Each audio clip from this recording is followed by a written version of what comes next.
I want to bring on my guest. Now, this is a man who was able to play a plethora of positions. It's a rare skill to have. This is a man who was a quarterback, wide receiver, running back, free safety throughout his career at the University of Nebraska from 2001 to 2005. Mr. Mike Stuntz. How you doing, my friend? Adam, hey, I'm doing great, man. Thanks for having me on. Yeah, I want to thank you for joining me, and I'm being joined right now on the Allo VIP line, brought to you by Allo Fiber, where we understand the importance of exceptional service with local heart. Man, I got to start off with the question I'm sure you've been asked a million times, but I have not asked you this, so I'm going to start off with it. All right, dude. Black, 41, flash, reverse pass. All right, the 63-yard touchdown pass from true freshman Mike Stuntz to Eric Crouch sent the 246th straight sellout at Memorial Stadium into a frenzy as NU would go on to end Oklahoma's 20-game win streak.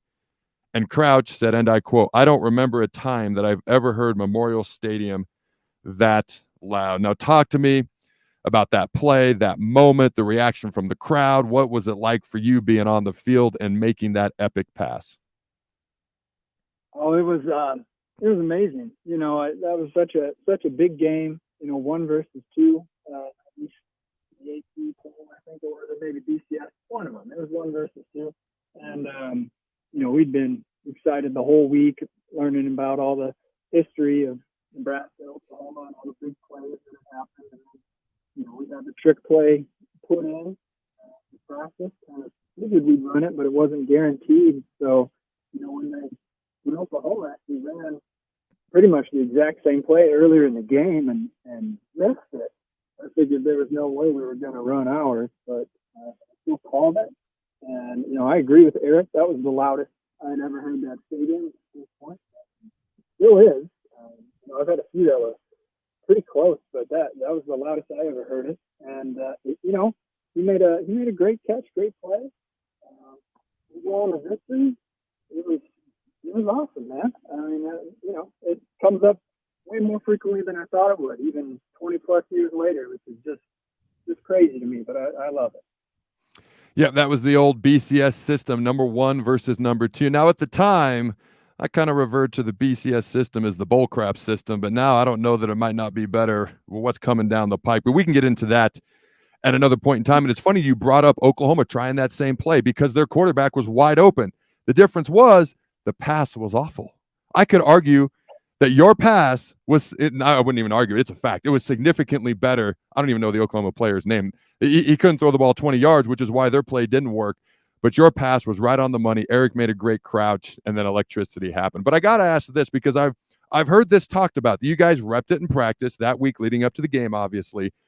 I've heard strong rumor and innuendo that it did not go very well in practice. Talk to me about that, and did that make you nervous when you were like, we're going to actually run this in the game too? Is it going to work any better than it did in practice? Yeah, I mean, it wasn't perfect in practice. I don't remember it being as bad as other people do, I guess. I was not particularly concerned. It wasn't overly taxing, you know. To me, it was going to be a wide open throw. The thing I was most worried about, 2 things. 1, I didn't want a false start. 2, I wanted to catch the pitch.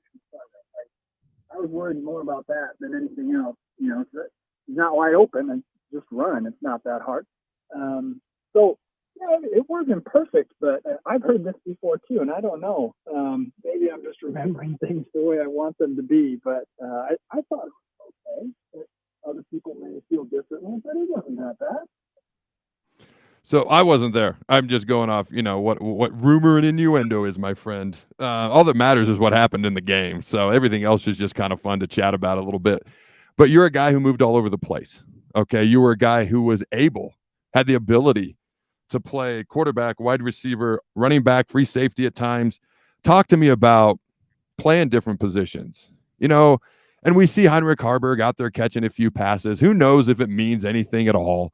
But what was it like playing different positions? And if a quarterback on this team does get moved to another spot, what would your advice to him be? Yeah, sure. You know, I actually had forgotten about the running back thing. Yeah, we tried to run a halfback pass and they absolutely did not fall for it. Like Wamstad was standing on the sideline pointing at me, just like, that guy's gonna throw it. It Yep. was from the start. I forgot about that. Thanks for bringing it up. But Yeah. as far as playing multiple positions, it was fun and frustrating at the same time. I was recruited to play quarterback. I love playing quarterback. They asked me to switch to wide receiver before my first year because they felt like we had a great team and really just kind of needed like one more guy out on the edge to kind of make a difference. And it's not when you're making a switch like that, particularly coming from where I was coming from, small school football in Iowa. I think you don't realize it's not just that you kind of get it or that you're pretty good at it or that you're coming along and you're doing pretty well. Like coaches at that level needed you to be good yesterday. Like you switching positions, switching systems, whatever. Like it doesn't matter to them. Like these are grown men with families and mortgages, and they've got bills to pay. And the only thing that matters is who is doing it the absolute best right now. And so I felt like, even though I played fairly well at receiver, like changing those positions, you got to have the mindset that this isn't something that I'm learning. It's something that you're doing it now. And you need to do it well immediately. Don't think about, trying to get better. Think about being great as soon as you possibly can. So, there are subtle things. If one of the guys on the team now is making a switch, particularly from TV to wide receiver, I think I found the most challenging was blocking. Because in that system at that time, we used to joke and call ourselves mini linemen. We were out there trying to clean guys up, and that's a difficult job. Trying to track down a DB or a safety in wide open space. I thought that was probably the hardest part of the gig, and frankly, I was not very consistent at it. Like the effort was there, but it was difficult. So the learning curve, like that's something that you've got to try to get past immediately if you really want to get out there and make a difference. And then, particularly for the QB to wide receiver switch, I think an underrated part of that. That's a great point right there. I think that's something that most people, including myself, maybe even think about. The blocking aspect of being a wide receiver and the desire and a skill that needs to be developed in order to do that. Now, my next question, let's see. My recruiting trip to Nebraska was about 21 years ago, give or take. And I've been waiting about 21 years, give or take, to ask you this question. Now, I'm sure you know what's coming because I brought it up to you on the side a couple times. But you were my host on my recruiting visit, and we got lost. What the heck happened there, Mike? I've been waiting 21 years for this. How did we get lost that night, dude? And what's funny is I think we pulled into like a grocery store parking lot at one point to try to get our bearings. Well, you did. And I think I actually, every time I drove by that grocery store the next 4.5 years, that would enter my mind, and I just kind of chuckle. But anyways, how did we get lost that night, dude? So to be fair to me, this was, before people had like GPS on their cell phone stuff. Like I didn't have a solid address of where we were going. So if I could throw that out there a little bit. But, I mean, we were trying to go to, I think it was Kip and Wiggett and Dan Burrow's house. Yep. And it was on the 27th, and it just off 27th, like why? Something like that. And it gets a little weird back there. Like the street doesn't actually go through and connect to 27th, so there was some circling involved. But really what it was kind of a sleeper operation. Like I kind of had to vet you a little bit more. I didn't. Okay. I needed to kind of spend the interview process. We were a little shaky. Yeah. So I kind of had to, figure you out a little bit more. It certainly wasn't that, I was just straight up lost. That wasn't the deal at all. Yeah, of course. Regardless, I mean, it worked, right? Like it did work. Played for us, so you're welcome, I guess. I'm not picking up on any gratitude from you, but that's okay. That's okay.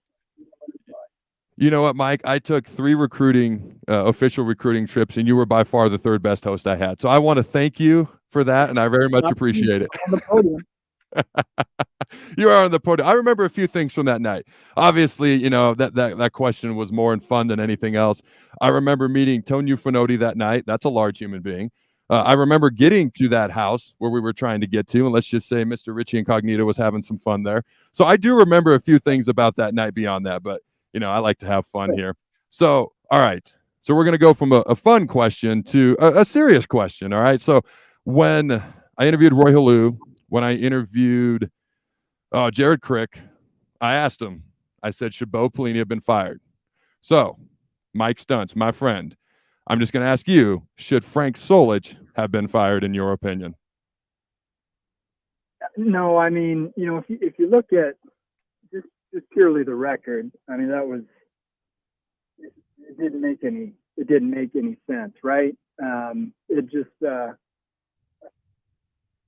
I think that was kind of the moment where things really kind of started to slide for us, don't you? It was Yes.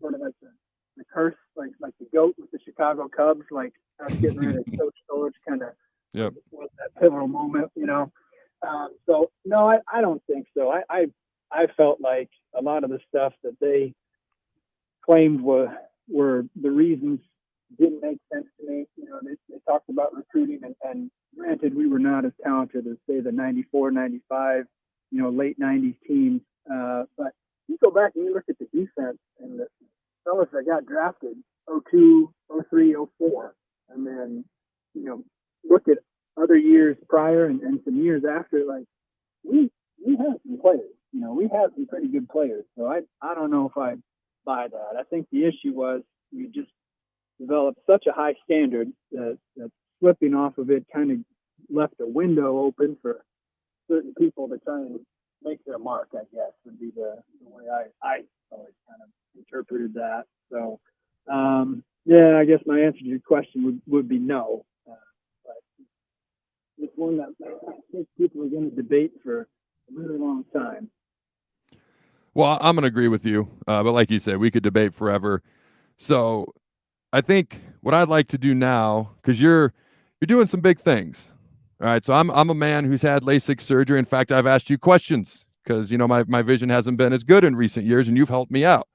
So tell the fine folks, all right, what you're doing these days, because it's pretty cool what you're doing. You're doing some awesome things, and plug your business, where they can find you, things of that nature as well. Well, I'm down in Tampa, Florida, so I don't know what kind of reach the ticket gets down here, but nevertheless, if anybody's looking for me, that's where I am. Moved down here a couple years ago. I'm an ophthalmologist at a private practice here in town. We do cataract surgery, LASIK, like you had, kind of do everything, whatever it takes. But got the whole fam down here, loving it, hotter than heck, but it's been just great. And if any Husker fans are in the area and they want to come see us, we're over at St. Luke's off of State Road 54, and come on in and let me know. I know you came from Nebraska. I'd be happy to chat. Well, my friend, thank you for joining me. Thank you for endearing me to Nebraska 21 years ago and joining me on my show 21 years later today. I appreciate it, my friend. Thank you for your time. Yeah, you bet, Adam. I'm happy to do it. Good talking to you. Good luck with the show.